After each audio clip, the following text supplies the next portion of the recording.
يا حامل القرآن قد خصك الرحمن. Baik, lanjutkan.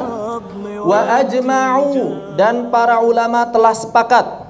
Dan para ulama telah sepakat. Ajma'u, ijma', sepakat. Ala, atas istihbabi, dianjurkannya, disunnahkannya boleh, diterjemahkan dianjurkannya, disunnahkannya. Kalau yang pakai terjemahan, ada yang terjemahannya kurang-kurang enak, ya tinggal disesuaikan saja ya. Karena saya ada di rumah ada 3 terjemahan, tapi masing-masing terjemahan ini ada aja nggak enaknya gitu. Ada aja nggak enaknya. Ada 3 terjemahan. Saya bandingkan terjemahan yang bagus yang mana. Ya namanya bahasa itu kan rasa ya. Yang menurut rasa saya sih ada aja nggak pasnya gitu. Seperti itu. Wa ajma'u ala istihbabi qiraati surah, dan para ulama telah sepakat atas disunnahkannya membaca surat ba'dal Fatihah, setelah membaca surat Al-Fatihah, fi raq'atai subh, dalam 2 rakaat salat subuh. Jadi setelah antum baca Al-Fatihah pada 2 rakaat salat subuh, maka disunnahkan membaca surat. Apa suratnya? Bebas. Berapa ayat juga bebas. Walaupun 1 ayat boleh? Boleh. Alif lam mim doang boleh? Boleh. Tapi adabnya 1 rakaat 1 kalam. Adabnya 1 rakaat 1 tema, 1 kisah. Itu adab, begitu ya. Tapi kalau misalnya antum pengen baca Alif lam mim Allahu akbar, boleh. Rakaat kedua setelah waladdallin amin. Kemudian apa rakaat keduanya? Nun. Langsung Allahu akbar gitu. Atau misalnya Yasin Allahu akbar.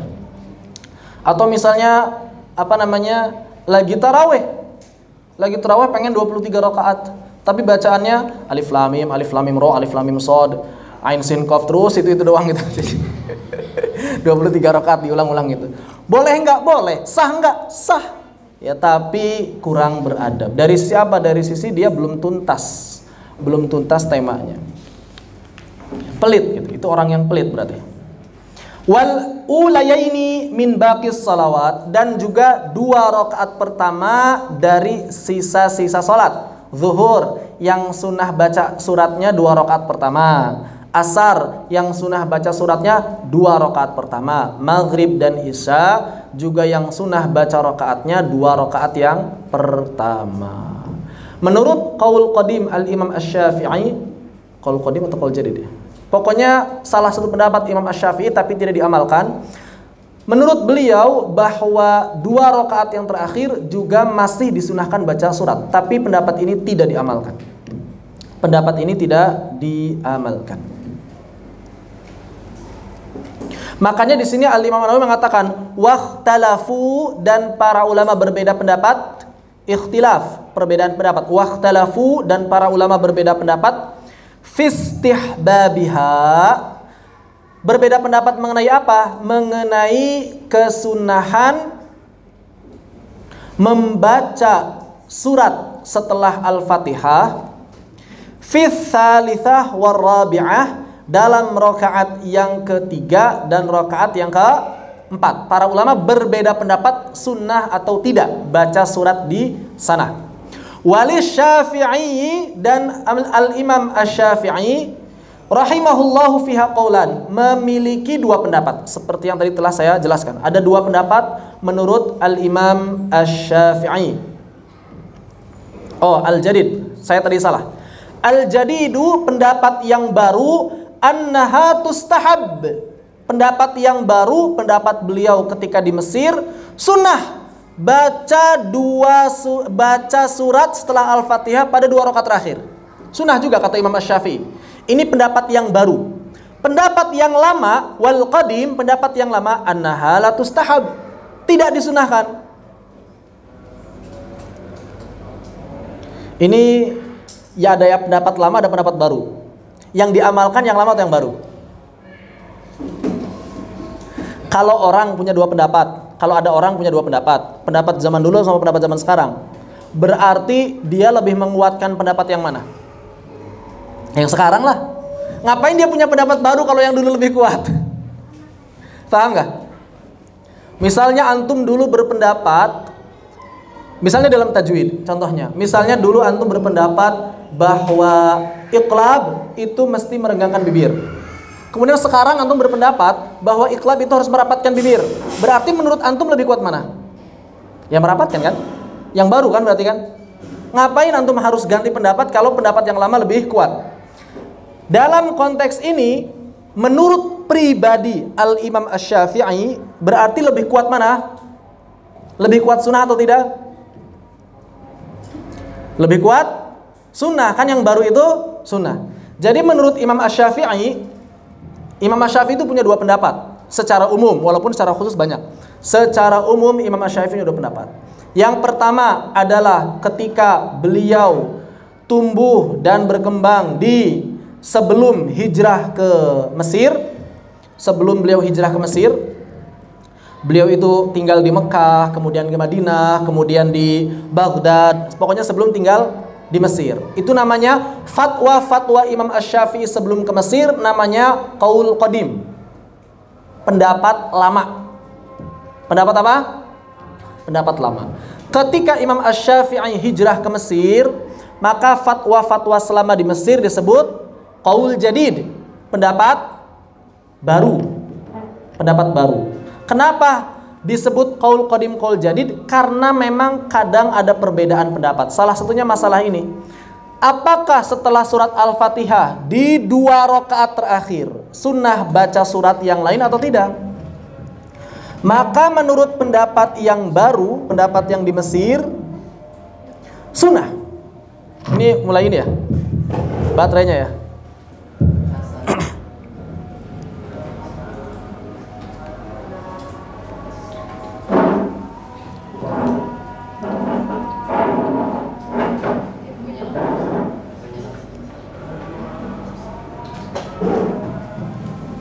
Tes. Normal lagi? Normal. Ketika sebelum ke Mesir, menurut Al-Imam Asy-Syafi'i tidak sunnah membaca surat di 2 rakaat terakhir. Pas setelah hijrah ke Mesir, ternyata Imam Asy-Syafi'i punya pendapat yang baru, yakni sunnah membaca surat di 2 rakaat terakhir. Jadi menurut pribadi Imam Asy-Syafi'i lebih kuat yang mana? Yang baru kan sunnah. Ya berarti sunnah. Kenapa? Sunnah itu setelah beliau hijrah, berarti pendapat yang baru. Akan tetapi menariknya, menurut murid-murid beliau dan murid-murid dari murid-muridnya, setelah dikaji yang lebih kuat justru yang lama. Ya. Dan yang resmi disebut madhab Syafi'i adalah yang lama. Begitu ya. Jadi tidak seluruh qaul jadidnya Imam Asy-Syafi'i jadi pendapat resmi madhab. Tidak seluruh qaul jadidnya Imam Asy-Syafi'i menjadi pendapat resmi madhab. Nah, qaul jadid inilah yang kemudian disusun dalam sebuah kitab berjudul Al-Um. Baik, Al-Imam An-Nawawi melanjutkan, qala ashabuna, berkata para ulama madhab Imam Asy-Syafi'i,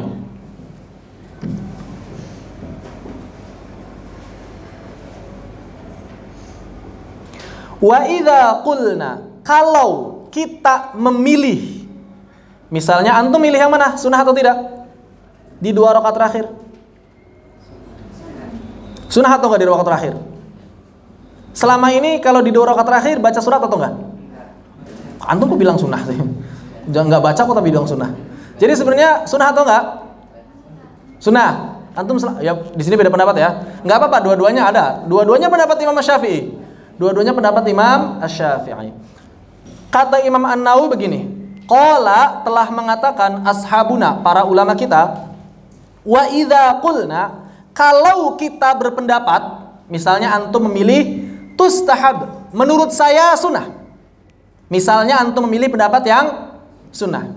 Fala khilafa, maka tidak ada perbedaan pendapat annahu bahwasanya bacaan tersebut yustahabbu dianjurkan antakuna untuk menjadi aqalla, untuk menjadi lebih pendek minal qiraati fil ulayain. Paham ya? Kalau kita berpendapat bahwa membaca surat di 2 rakaat terakhir itu sunnah, maka tidak ada perbedaan pendapat bahwa bacaan di 2 rakaat terakhir antakuna aqalla, harus menjadi lebih pendek minal qiraati fil ulayain, daripada bacaan yang di 2 rakaat pertama. Jadi kalau misalnya antum mengatakan menurut saya sunnah, berarti silahkan dibaca, tapi harus lebih pendek daripada rakaat yang 2 di awal. Jangan lebih panjang. Kalau antum mengatakan sunnah. Qalu, kemudian para ulama berpendapat, wa takunul qiraatu, dan bacaan fi tsalitsah war rabi'ah, dan bacaan Al-Qur'an pada rakaat ketiga dan rakaat keempat takunu sawa'a, boleh menjadi sama. Jadi yang ketiga dan keempat boleh sama, yang penting lebih pendek daripada pertama dan kedua. Bacaan rakaat ketiga dan keempat boleh sama. Sama apanya? Sama panjangnya. Sama suratnya boleh enggak? Boleh juga. Yang penting lebih pendek daripada 2 rakaat pertama. Kemudian ini kalau antum menganggap sunnah. Terus kalau kita berpendapat tidak sunnah, ya udah nggak ada masalah, kan nggak dibaca. Ya, misalnya menurut saya nggak sunnah, jadi nggak perlu baca di rakaat ketiga dan keempat, ya sudah, nggak ada masalah ini kan, berarti nggak perlu dibahas. Baik. Kemudian pertanyaan berikutnya, rakaat pertama dan rakaat kedua itu mesti panjang rakaat pertama, atau boleh sama, atau boleh panjang rakaat kedua? Maka Imam An-Nawawi mengatakan, wahal, dan apakah tutawwalu, dipanjangkan, al-ula, rakaat yang pertama, ala tsaniyah, daripada yang kedua? Ini pertanyaan. Apakah rakaat yang pertama mesti lebih panjang daripada rakaat yang kedua? Jawabannya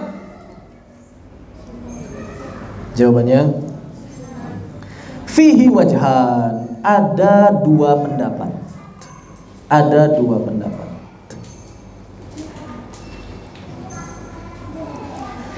Jadi dalam madhab Imam Asy-Syafi'i, apakah lebih utama berurutan surat walaupun rakaat keduanya lebih panjang, atau lebih memilih dibalik urutan suratnya supaya rakaat yang pertama lebih panjang? Misal antum ingin baca rakaat pertama Al-Asr, rakaat kedua Al-Humazah, panjang mana? Al-Humazah. Apakah mesti dibalik Al-Humazah dulu baru Al-Asr, atau tetap Al-Asr baru Al-Humazah?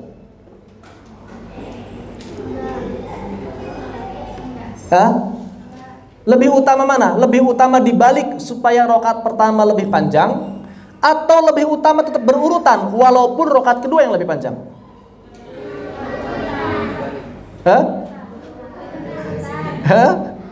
Maka menurut pendapat madhab Imam Asy-Syafi'i, asahhuhuma, pendapat yang paling asah, yang paling kuat, inda jumhuri ashabina, menurut kebanyakan ulama madhab Imam Asy-Syafi'i, annaha la tutawwal, enggak perlu memanjangkan rakaat pertama.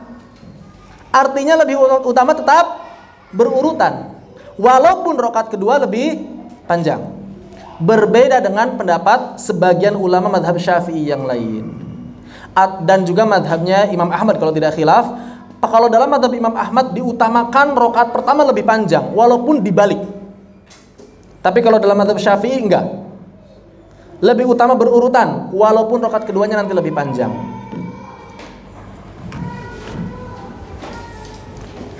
Namun kemudian ini pendapat madhab Syafi'i yang resmi madhab Syafi'i adalah tetap berurutan walaupun rakaat kedua lebih panjang. Baik. Tapi Imam An-Nawawi itu mazhabnya apa? Syafi'i. Tapi beliau beda pendapat. Beliau punya pendapat yang lain. Wasani, dan pendapat yang kedua, wa huwa sahih, kata beliau, indal muhaqqiqin. Dan pendapat yang kedua inilah yang lebih tepat menurut ulama peneliti, annaha tutawwal, harus lebih panjang daripada rakaat yang kedua. Rakaat pertama harus lebih panjang daripada rakaat yang kedua. Jadi walaupun beliau bermadzhab Syafi'i, nggak mesti harus sama pilihannya, nggak masalah, ya. Tapi pilihannya di atas ilmu, jangan nyampur-nyampur pilihan pakai perasaan, nggak boleh ya, Ustaz. Pakai perasaan nggak boleh. Kayaknya ini deh yang kuat, nggak boleh. Kayaknya ini lebih kuat, kayaknya ini nggak boleh. Tapi kalau antum nazar, kalau antum meneliti, silahkan. Imam An-Nawawi, kenapa kok bisa bilang yang sahih itu adalah yang kedua? Karena beliau melakukan penelitian. Ya, beliau melakukan penelitian. Annaha tutawwal wa huwal mukhtar. Nah, kalau ada istilah wa huwal mukhtar, ini artinya pilihan Imam An-Nawawi. Wa huwal mukhtar, ini adalah yang terpilih. Terpilih menurut siapa? Menurut Imam An-Nawawi. Jadi kalau antum baca kitab Al-Majmu' yang 36 jilid tadi, maka di sana biasanya Imam Nawawi mengatakan seperti itu. Menurut madhab Syafi'i apa? Menurut madhab yang lain apa? Nanti kalau beliau berbeda pendapat dengan madhab, maka beliau mengatakan al-mukhtar, yang terpilih. Nah begitu ya, seperti itu, nggak masalah. Yang penting penelitian. Jadi tidak harus kita belajar madhab Syafi'i harus sama dengan pendapat madhab, tidak harus. Tidak ada kewajiban seperti itu. Berat kalau kita harus sama dengan madhab, terus berat. Apalagi nanti masalah jawrab, masalah pakai perban. Wah itu, madhab paling berat dalam masalah perban itu madhab Syafi'i. Jarang yang bisa ngamalin, berat sekali. Masalah jawrab ini, masalah perban. Wudu pakai perban, kalau dalam madhab Syafi'i ini berat sekali. Kenapa? Karena nanti bisa-bisa sholat yang lagi wudunya pakai perban semua itu bisa-bisa harus diulang lagi nanti kalau sudah dilepas perbannya. Berat sekali. Makanya kalau dalam pengamalan masalah jawrab lebih baik kita ngikut pendapat Imam Malik. Tinggal diusap, selesai. Gitu ya.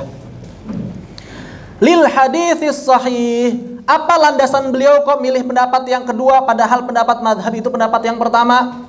Maka beliau mengatakan lil haditsis sahih, karena ada hadis yang sahih. Apa hadisnya? Anna Rasulullah sallallahu alaihi wa alihi wasallam, bahwasanya Nabi sallallahu alaihi wa alihi wasallam kana yutawwilu fil ula ma la yutawwilu fis tsaniyah, bahwa Nabi sallallahu alaihi wasallam kana dahulu itu yutawwilu, memanjangkan fil ula, rakaat yang pertama, ma la yutawwilu fis tsaniyah, dengan panjang rakaat yang tidak terdapat pada rakaat yang kedua. Maksudnya bagaimana? Bahwa Nabi sallallahu alaihi wasallam dahulu lebih memanjangkan rakaat pertama daripada rakaat yang kedua, seperti itu.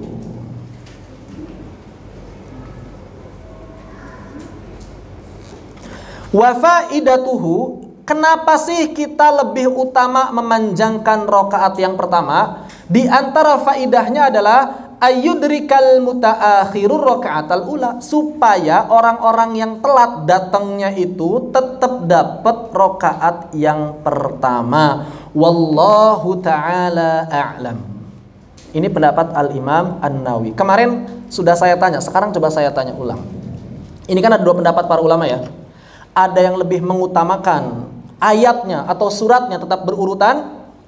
Ada yang lebih mengutamakan pokoknya yang penting rakaat pertama lebih panjang, walaupun harus dibalik sementara waktu itu. Gimana caranya kita membaca surat tetap berurutan, tapi rakaat yang pertama nggak jadi lebih pendek daripada rakaat yang kedua? Padahal suratnya kalau kita pilih lebih panjang di rakaat yang kedua. Masih ingat nggak? Supaya dapat dua keutamaan sekaligus. Keutamaan mengikuti alur mushaf yang pertama, yang kedua keutamaan rakaat pertama tetap lebih panjang daripada rakaat yang kedua. Mau jawab? Udah angkat tangan aja dari tadi. Yang pertama apa? Ya, rakaat kedua jadi 2 rakaat. Siapa yang jawab sih? Apa ini sih? Ini yang jawab, siapa yang jawab? Gimana? Memendekkan mad pada rakaat yang kedua. Baca apa? Tanpa mad mimnya. Apa lagi? Memendekkan mad apa yang dipendekkan di rakaat kedua? Hah? Mad arid li sukun kalau ada. Kemudian mad apa lagi? Mad jaiz munfasil. Boleh dibaca 2 harokat kalau memang di sana ada mad jaiz munfasil. Terlepas kita bacanya riwayat apapun. Terlepas bacanya riwayat apapun. Untuk apa? Untuk mendapatkan keutamaan supaya rakaat pertama tetap lebih panjang daripada rakaat yang kedua. Kemudian ada satu lagi, supaya lebih pendek rakaat kedua. Caranya Pak diapain? Mempercepat tempo bacaan. Rakaat pertama dilambatkan, rakaat kedua dipercepat temponya. Sehingga apa? Sehingga rakaat yang pertama tetap lebih panjang daripada rakaat yang kedua, walaupun bacaannya rakaat pertama al-asr dan rakaat kedua al-humazah. Paham ya? Jadi rakaat pertama misalnya Bismillahirrahmanirrahim. Gitu. Lebih panjang. Kemudian maliknya panjang kan? Maliki yaumiddin.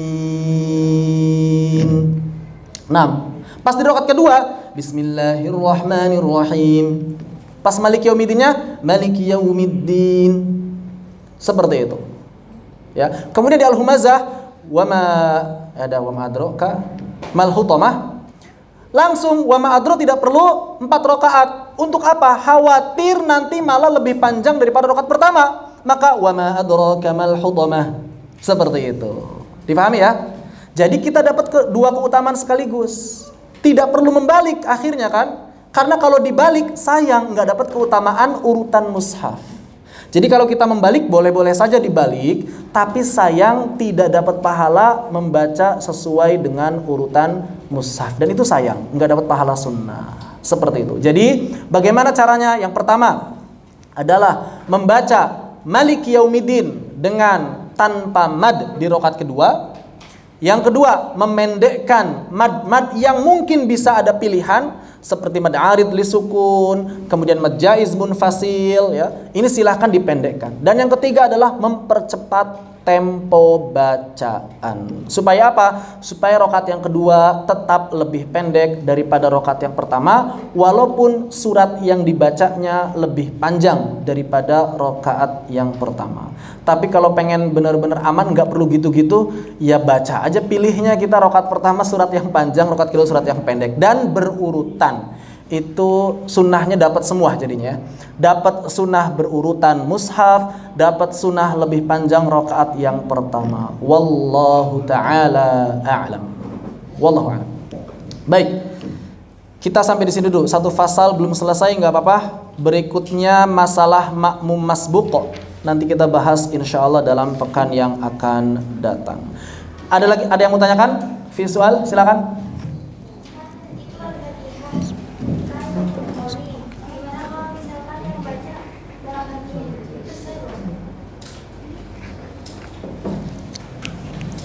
Syarat rukun qauli.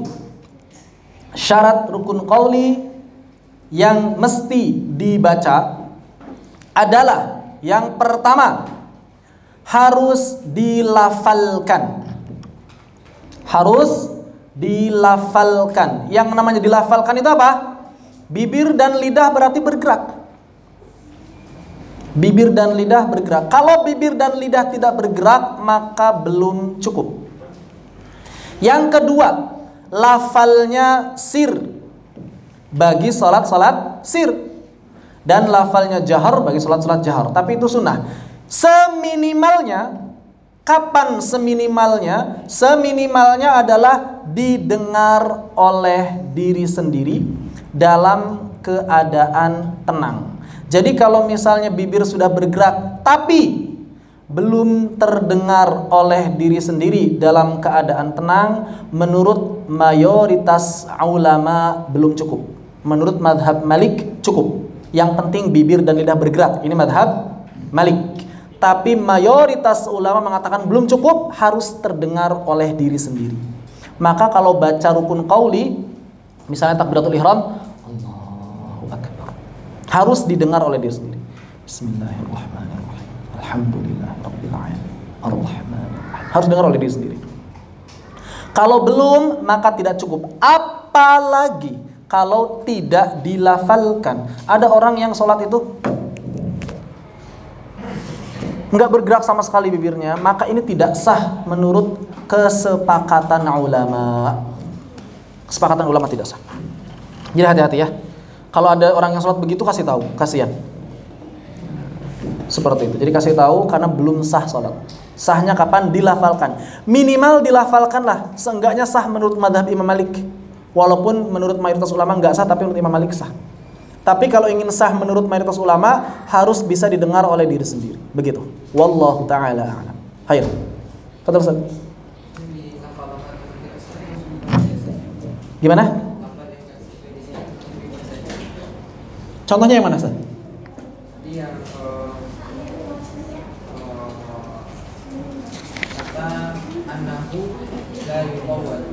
Gimana? Anahu la yuqawwal. Sama yang yuqawwal diganti kalau di situ kan saya baca yuqawwal. Kalau di situ? Iya, pakai iya. Iya. Iya, pakai iya. Huruf iya. Ya tatawal. Yutabawwal. Yutatawal. Coba kita lihat di sini, biasanya ada catatan kaki di sini nih.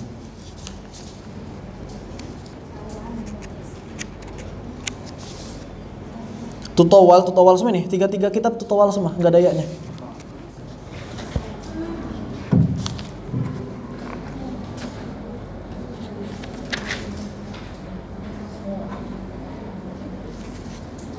Tutawal.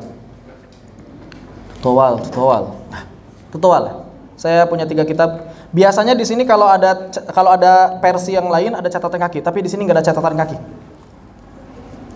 Tutawal. Silakan diubah saja tutawal. Wallahu ta'ala a'lam. Ada lagi tanyakan? Cukup jelas? Fadhal Ustaz. Waalaikumsalam warahmatullahi wabarakatuh.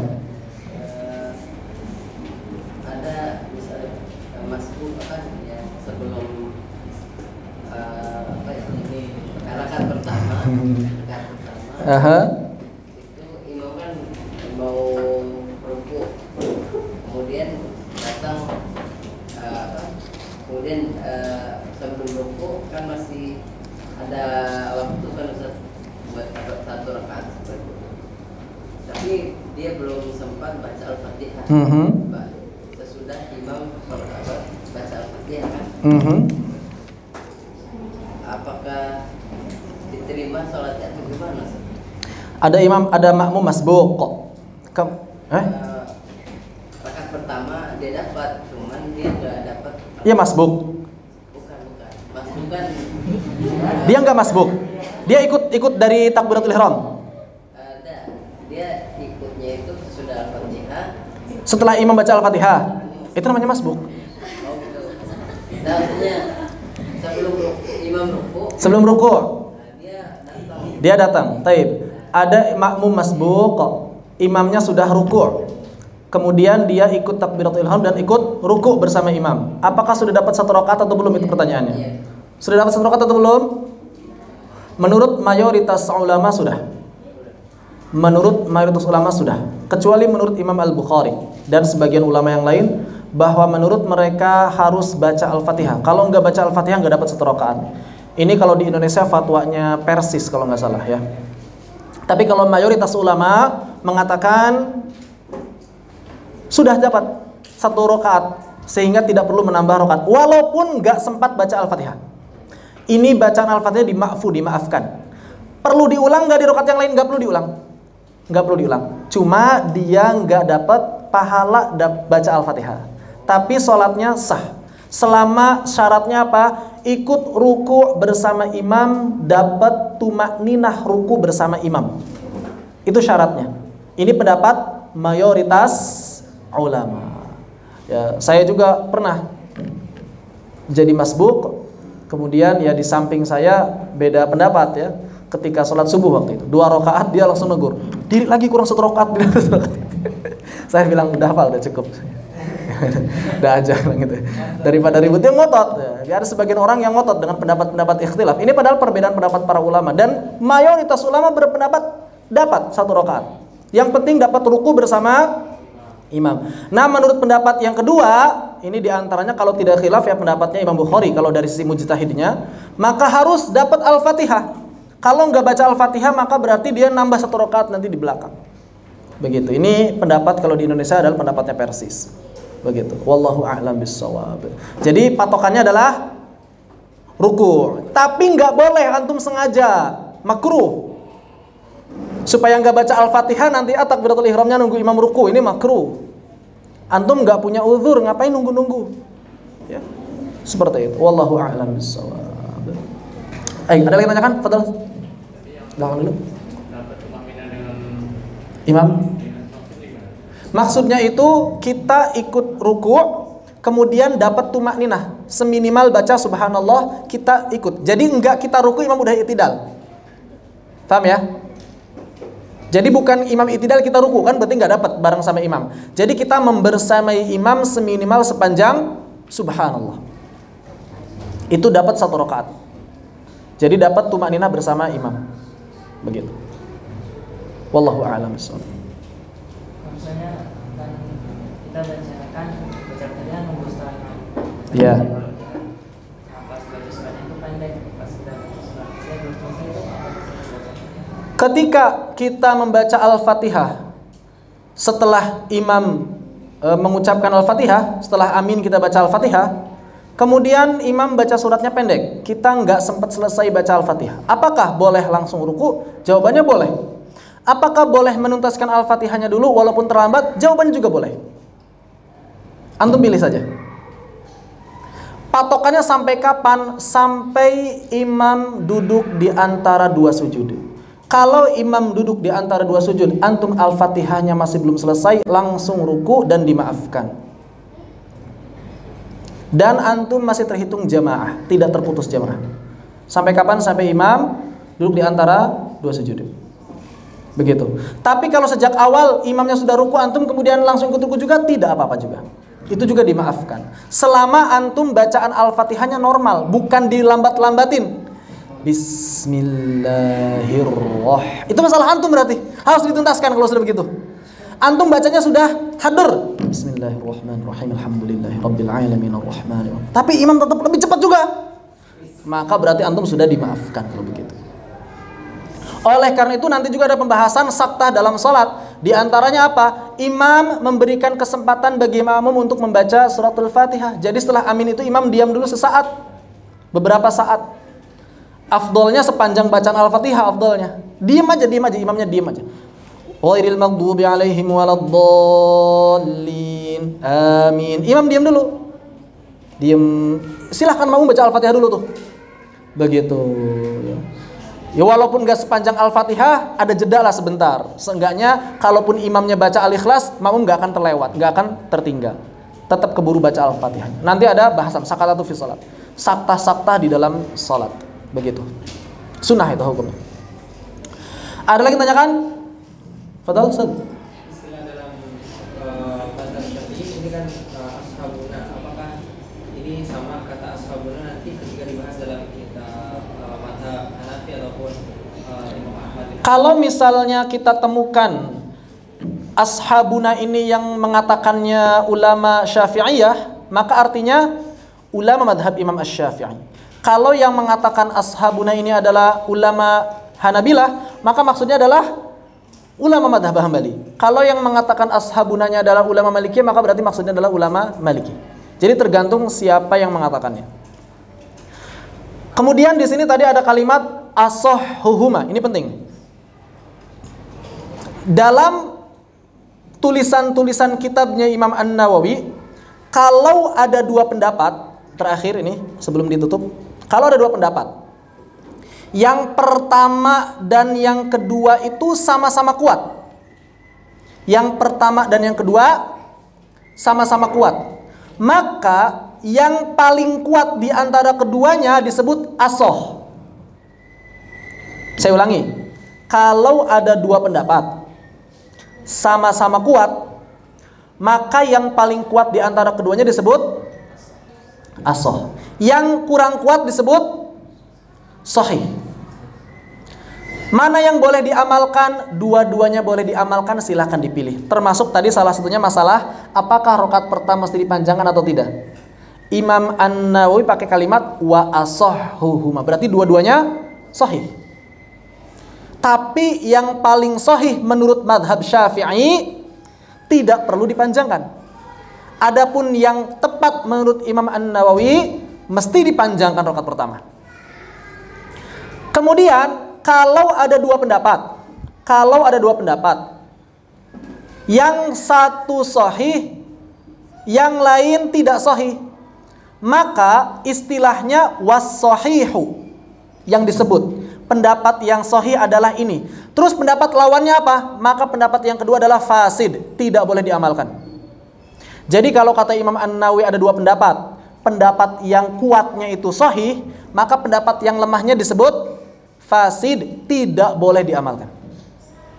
Jadi pendapat fasid tidak boleh diamalkan. Kalau yang pendapatnya as-sah dan sahih, dua-duanya boleh diamalkan karena dua-duanya kuat, benar.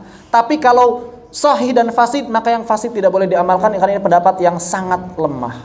Ini diantara kekhasan tulisan-tulisan Imam An-Nawawi. Kemudian sebetulnya banyak istilah-istilah. Ada zahir azhar. Kemudian ada lagi pendapat istilah-istilah yang lain banyak dalam kitab-kitab beliau. Tapi di sini sedang dibahas as-sahuma. Kemudian ada istilah tadi qaul qadim dan qaul jadid. Qaul qadim adalah fatwa-fatwa Imam Asy-Syafi'i sebelum hijrah ke Mesir. Qaul jadid adalah fatwa-fatwa Imam Asy-Syafi'i setelah hijrah ke Mesir. Wallahu a'lam bissawab. Nah, ini kenapa salah satunya kita kok kalau belajar fikih mesti tertib madhab, karena kalau dicampur banyak madhab terlalu banyak istilah, antum bingung sendiri. Karena tiap madhab istilahnya beda-beda. Masalah mustahab, mandub, kemudian sunnah, ini tiap madhab beda-beda istilahnya apa. Masalah rukun, wajib, tiap madhab beda-beda. Antum kalau misalnya langsung segitu pusing sendiri. Makanya lebih baik ikuti satu madhab dulu untuk tingkat awal. Nanti tingkat menengah bisa kita kaji pendapat yang ada dalam madhab banyak. Nanti tingkat tinggi baru antum bisa kaji berdasarkan perbandingan antar madhab. Wallahu a'lam bissawab. Semoga bermanfaat. Fa aqulu qouli hadza wa astaghfirullah li wa lakum. Subhanakallahumma bihamdika asyhadu an la ilaha illa anta astaghfiruka wa atubu ilaik. Wassalamu alaikum warahmatullahi wabarakatuh. يا حامل القرآن قد خصك الرحمن